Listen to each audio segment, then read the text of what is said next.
Хардуер. Компютърен хардуер.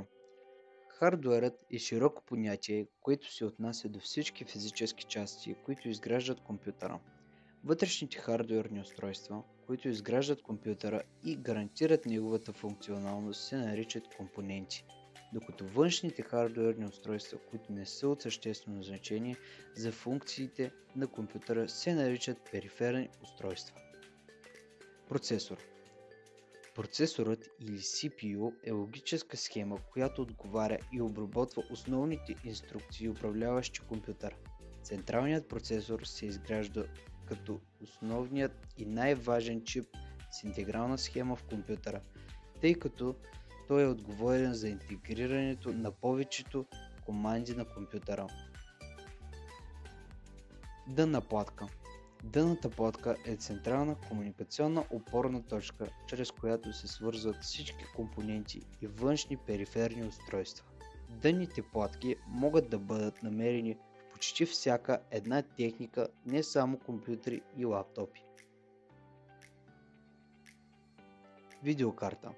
Графичната карта или GPU е разширителна карта за вашия компютър, която отговаря за изобразяването на изображения на дисплея. Графичните процесори от висок клас се използват за игри, производство на графики и дори копане на криптовалути. RAM памет. RAM означава памет с произволен достъп или краткосрочна памет на вашия компютър или лаптоп.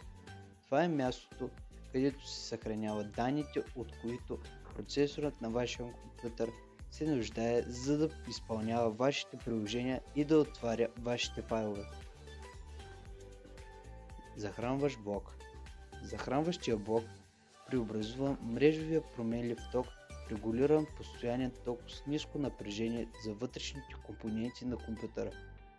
Съвременните персонални компютри универсално използват захранващи устройства с импулсен режим.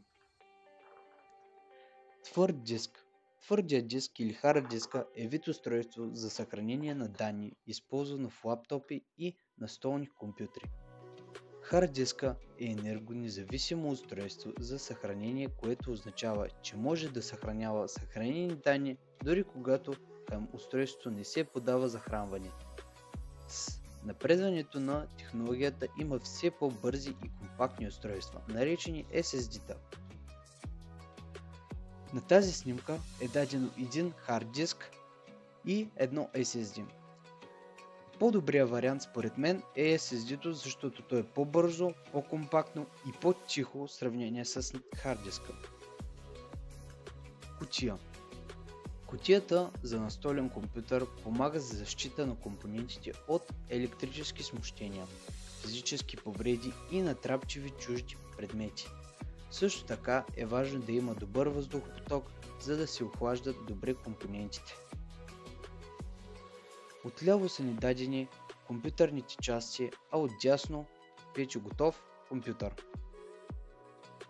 Периферни устройства. Терминът периферно устройство се отнася до всички хардуерни компоненти, които са свързани към компютъра и се управляват от компютърната система, но те не са основните компоненти на компютъра. Благодаря за вниманието.